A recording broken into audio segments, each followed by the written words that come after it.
산상수훈은 갈릴리 호수 근처 산에 올라 예수님을 따르는 무리들에게 예수님께서 직접 하신 가르침입니다. 그러니까 예수님을 따르지 않는 세상 사람들과는 전혀 관계 없는 이야기입니다.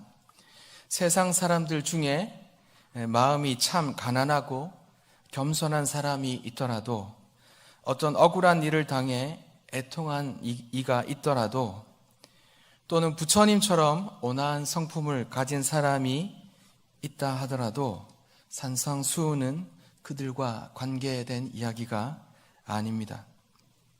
산상수훈에서 심령이 가난한 자란 거룩하신 하나님 앞에 나는 아무것도 아닙니다 라는 마음으로 마치 파산한 사람처럼 하나님의 은혜를 갈망하는 사람을 말합니다. 애통하는 자란 빛 대신 주님 앞에 자신의 죄와 허물을 깨닫고 어찌할꼬 하며 자신과 세상의 죄로 인해 애통하는 사람들인 것입니다. 온유한 자란 단순히 화를 내지 않는 사람이 아니라 성령께 사로잡혀 나의 고집과 옛 자아는 십자가에 내려놓고 주님 뜻이라면 온전히 순종하는 자들을 말하는 것입니다. 오늘은 의에 줄이고 목마른 자가 어떤 사람이고 그들이 받을 복이 무엇인지 살펴보겠습니다. 먼저 오늘 본문에 사용된 의, 디카이오시네라는 단어는 관계적인 개념입니다. 이 단어가 종교적으로 사용될 때에는 이런 뜻을 지닙니다. 하나님께서 요구하는 바가 합당하게 지켜지는 것을 의미합니다. 다시요. 하나님께서 요구하는 바를 합당하게 이루어내는 것, 이것을 의, 디카이오시네라고 하는 것입니다.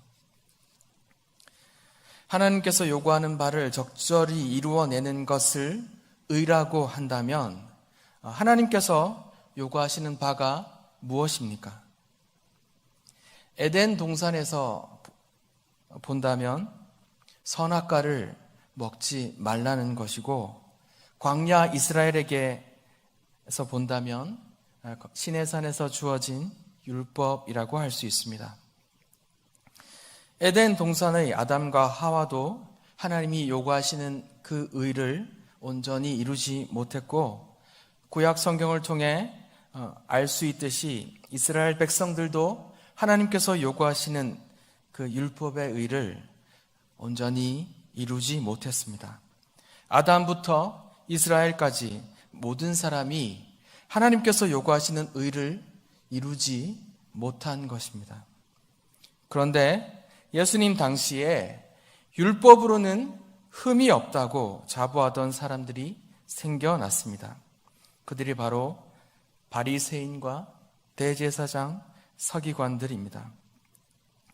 그들은 모세오경에 기록된 613가지 율법과 조상들이 관습적으로 만들어 온 법들을 다 지킨다고 자부했고, 그래서 사람들로부터 존경도 받았습니다. 그렇게 자기의 의를 내세우던 바리새인들에게 예수님은 지나치리만큼 혼내고 경고하셨습니다. 마태복음 23장 27절 28절을 함께 읽어보겠습니다. 화 있을진저 외식하는 서기관과 바리새인들이여, 회칠한 무덤 같으니 겉으로는 아름답게 보이나 그 안에는 죽은 사람의 뼈와 모든 더러운 것이 가득하도다. 이와 같이 너희도 겉으로는 사람에게 옳게 보이되 안으로는 외식과 율법이 가득하도다. 여러분, 회칠한 무덤을 생각해 봅시다. 겉은 하얀 석회로 포장해 놓았지만 그 속에는 시체가 썩어가고 있습니다. 그들이 율법을 다 지킨다고 포장하고 사람들에게 존경도 받았지만 사실은 썩어가는 시체였던 것입니다. 외적인 행위로 열심히 율법을 지켰지만 그들의 내면에는 여전히 탐심과 이기심, 자랑, 교만이 있었던 것입니다. 이런 내면을 알면서도 외면한 것인지 아니면 자기 자신도 난 의롭다 착각했는지 모르겠지만 그들의 내면 실체는 시체 썩은 내가 진동하고 있었습니다. 마가복음 2장 17절을 함께 읽어보겠습니다. 예수께서 들으시고 그들에게 이르시되 건강한 자에게는 의사가 쓸데없고 병든 자에게라야 쓸데있느니라. 나는 의인을 부르러 온 것이 아니요 죄인을 부르러 왔노라 하시니라. 아멘. 여러분, 여기서 건강한 자는 누구이고 의사는 누구입니까? 스스로 건강하다고 말하고 스스로 의인이라 말하는 자는 바리새인입니다. 의사는 누구입니까? 지금 말씀하고 계신 예수님입니다. 그러니까 스스로 의인이라고 말하는 바리새인에게는 의사 대신 예수가 필요 없다라는 것입니다. 여러분, 예수님이 필요 없다, 예수님과 상관없다라는 말이 무엇을 의미합니까?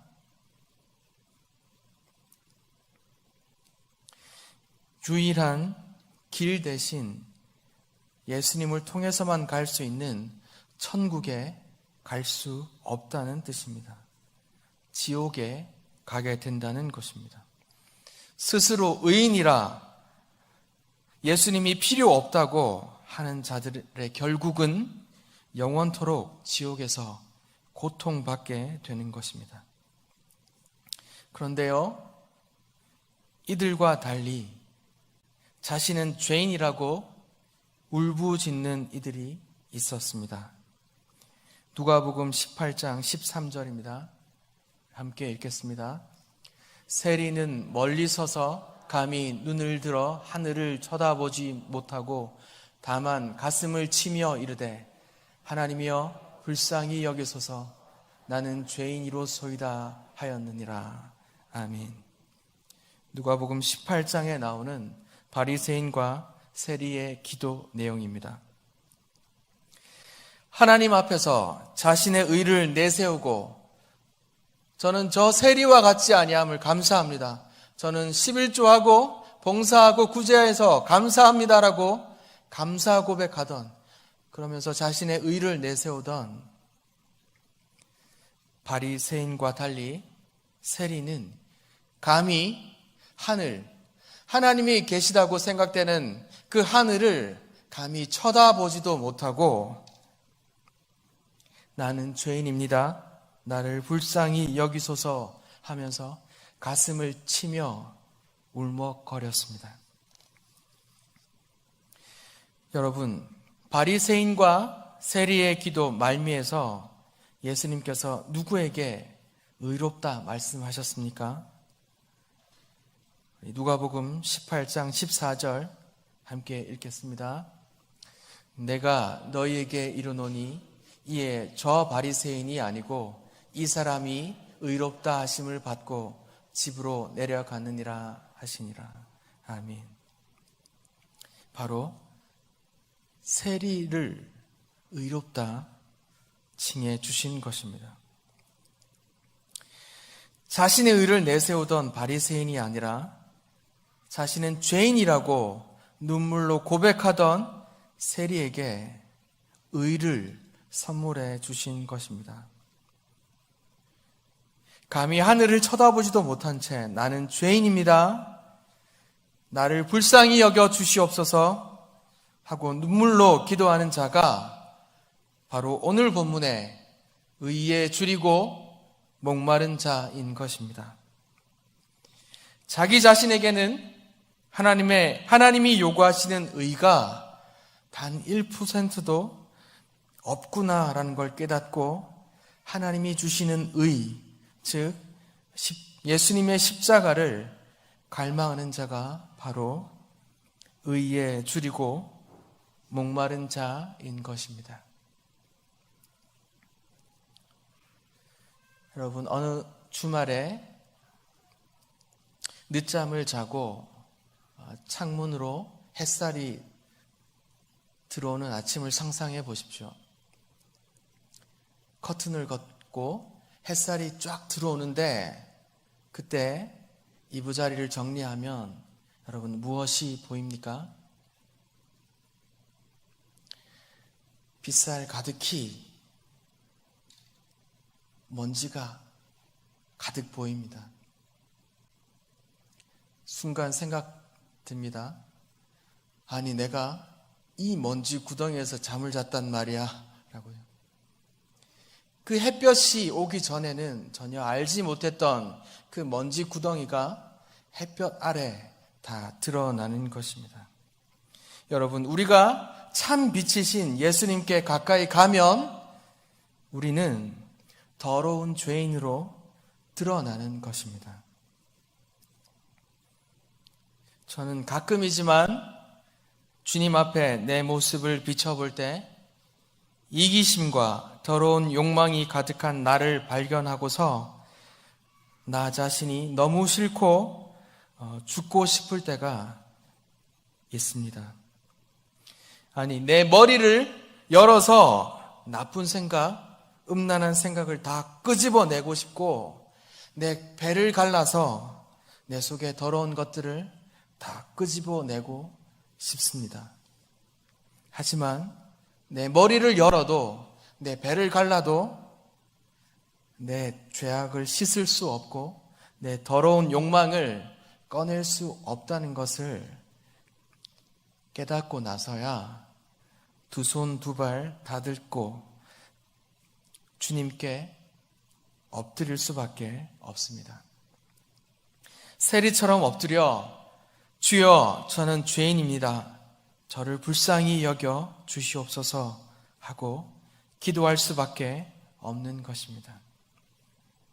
여러분, 오늘 본문에 의에 줄이고 목마른 자는 배부르게 될 것이라고 기록합니다. 여러분, 배부르게 될 것이라는 의미가 무엇입니까? 의에 줄이고 목마른 자가 하나님께 복을 받아 부자가 되고 성공해서 배부르게 먹으며 살 수 있다는 뜻일까요? 아닙니다. 의에 줄이고 목마른 자는 바로 하나님께서 주시는 그 의로 배부르게 된다는 것입니다. 여러분, 하나님이 주시는 의가 무엇입니까? 로마서 3장 21절, 22절 함께 읽어보겠습니다. 이제는 율법 외에 하나님의 한 의가 나타났으니 율법과 선지자들에게 증거를 받은 것이라. 곧 예수 그리스도를 믿음으로 말미암아 모든 믿는 자에게 미치는 하나님의 의니 차별이 없느니라. 아멘. 바울은 로마서에서 나의 의가 아닌 하나님의 의를 설명하고 있는데 그것이 바로 예수 그리스도를 믿는 것이라 말합니다. 여러분, 제가 초반에 서두에 의는 관계적인 개념이라 말했습니다.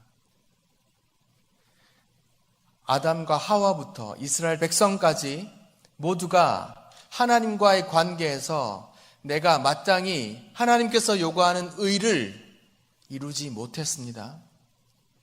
실패했습니다.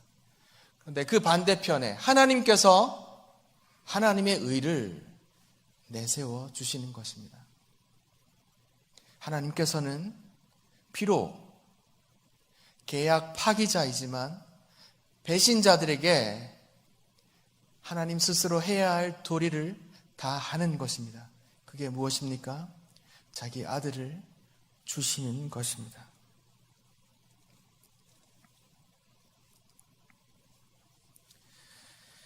하나님이 주시는 의란 예수 그리스도를 믿고 의롭게 되는 것입니다. 두 계약 당사자가 있습니다. 한쪽이 계약을 파기할 만한 실수를 저질렀습니다. 상대편에서 당신에게 책임이 있으니 이 계약은 무효요. 계약금은 내가 갚겠습니다. 라고 말해도 합당한 것입니다. 하지만 상대편 당사자, 하나님께서 자신의 의를 다 이행하시는 것입니다. 의에 줄이고 목마른 자는 그런 하나님과의 관계에서 내가, 아담과 하와가, 이스라엘이, 또 그 속에 속한 내가 하나님께 의를 이루지 못했음을 깨닫고 나는 죄인입니다라고 긍휼을 바라는 것입니다. 그렇게 그 의에 줄이고 목마를 때 하나님이 주시는 의를 염치 없이 덥죽 받게 되는 것입니다.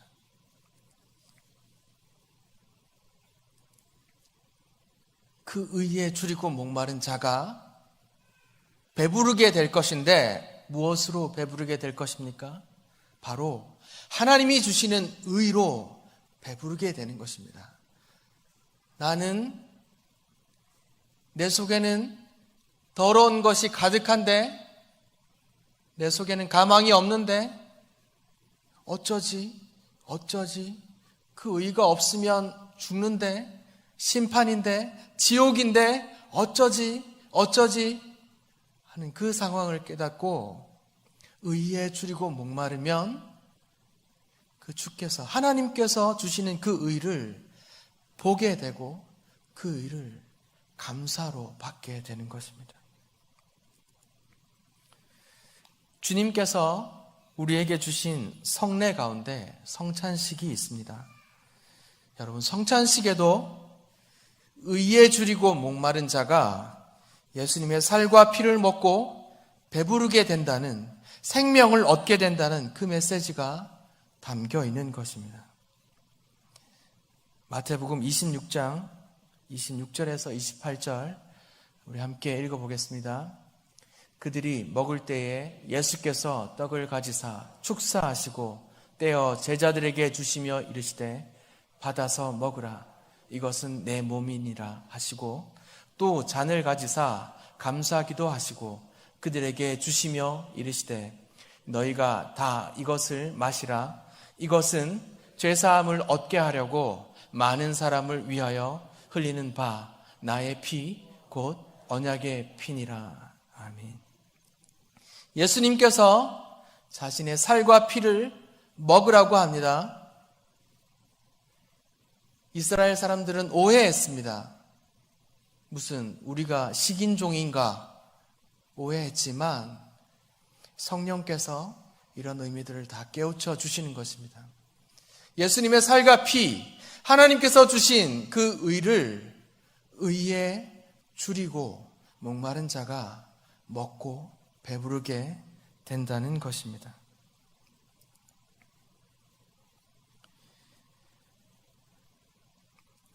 성령의 도움으로 하나님이 요구하시는 의가 내 속에는 하나도 없다, 나는 죄인이다 라고 깨달은 자, 그 의에 줄이고 목마른 자는 예수님의 귀한 살과 피를 배부르게 먹고 영생을 얻는다 라는 메시지가 성찬 성례 속에도 들어있는 것입니다. 여러분은 혹시 바리새인처럼 날마다 자기 의를 쌓아가며 예수님과 멀어져 가고 계시진 않습니까? 여러분 모두 의에 줄이고 목마른 자가 되어 예수님의 살과 피로 배부르게 되는 복을 누리시길 바랍니다.